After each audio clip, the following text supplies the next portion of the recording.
Hello, this is my new super detailed Hornby Schools class, which was renumbered Tunbridge. I did have a slight issue when I first bought this, and I came to a conclusion that it was a design flaw, shall we say. And basically what it is, the loco comes with traction tyres on the driving wheels. And what this causes is binding on the curves, on tight curves, but on ordinary curves like on this part of the layout that I'm building here, they are not a problem. But to alleviate the problem in the future, if I want to run it elsewhere, then I'm going to do a little mod. I proved that the problem was the tyres by snipping them off basically and running it round the circuit, and it was fine. And as you can see on one of my other videos, it hauled 8 coaches without any problem, although it did slip a bit obviously, but it lifted them and off it went. But this leaves a slight problem, and that being now, because there's no tyres, the wheels themselves actually have a groove. You can just see it just about there on the driving wheels, on the lead driving wheels. So what I intend to do, or try to do, is on this spare set of drivers which I purchased off a internet auction website, I'm going to remove these wheels, treads, which have got the rubber tyres on, the front driving wheels, and remove the rims off of this wheel and fit it on there. So then I don't have the grooves in the tyre, in the wheels where the tyre should be, and it should run a whole lot smoother than it does. Well, that's the plan anyway, so we'll see how we go. What I've done is snipped out the middle of this wheel, having just popped it off the end of the axle there, pulled it off. This is so that I can cut the wheel rim off the wheel without damaging the rim.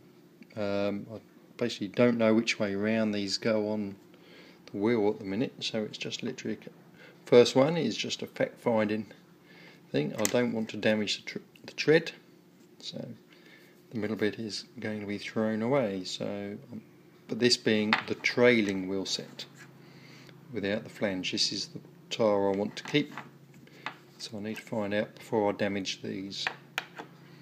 Okay, what I've now done, I've just cut a little wedge out with my craft knife, and what that means now, it's a loose fit on the wheel rim.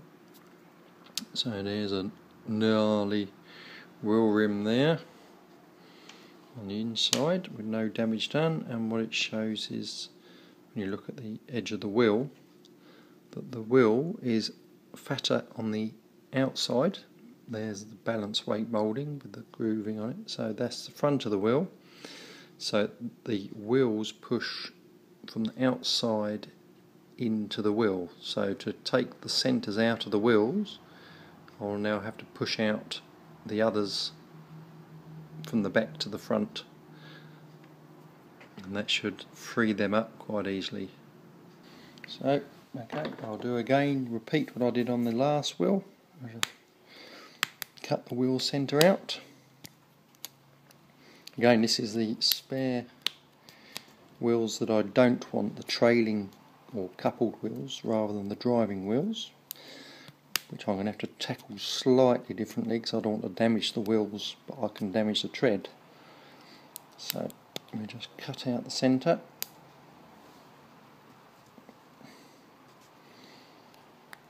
A pair of sharp scissors.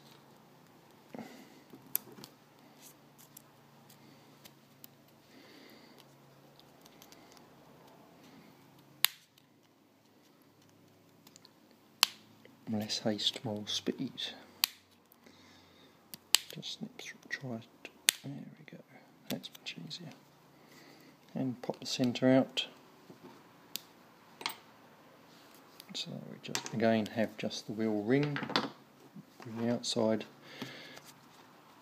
Just take a chunk out with my craft knife. what's left. There we go, and it just pops out. So now we have both tyres ready to fit onto the other set of wheels. Okay, here we have the driving wheels rather than the couple wheels with the rubber tyres on, so I'll just snip that off there, and we'll take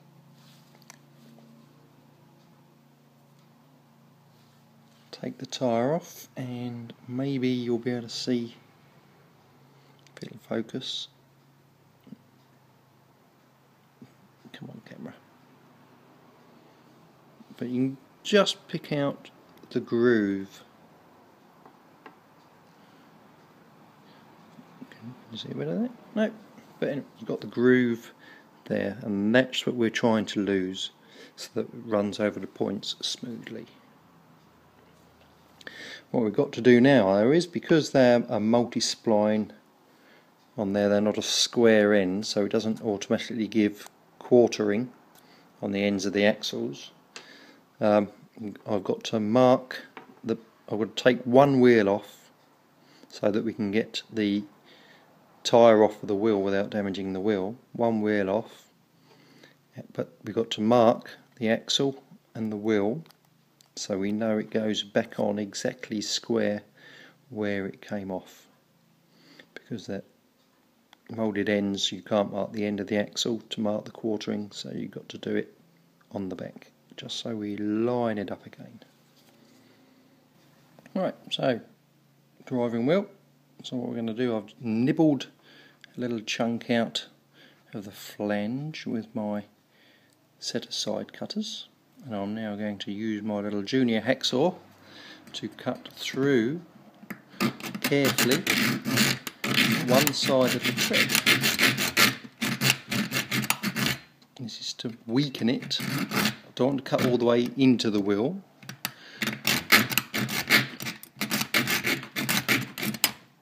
Just through the brass. Come on. Yeah.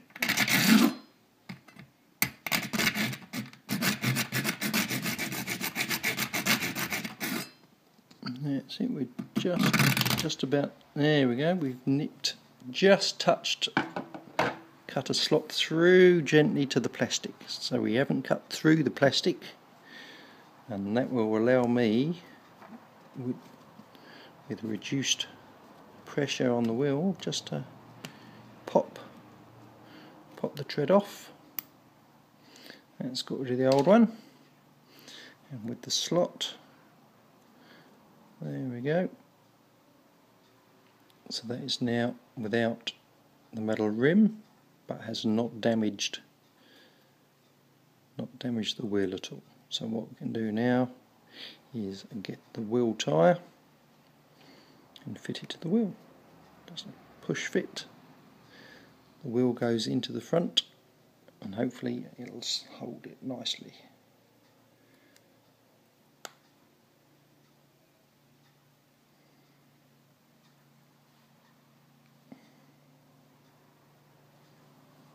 So there we go, we'll just push the wheel all the way in. It takes quite a bit of force. It's surprising how tight it actually is. Push that all the way until it's flush all the way round. And there we have it. Oh, not quite this side. There we go. It's flush on the back. Flush on the front. That's one wheel done, and I'll just do the same with the other wheel. So there we have it. I have now got my set of lead driving wheels ready to fit on the loco, with no slots in the tread. The wheels are quartered because I made sure I lined up the marks that I made to on the axle when I took the wheel off, so I know it's all square, proper way round and ready to fit. And here we have the Schools with its wheels all finished and no wheel slip.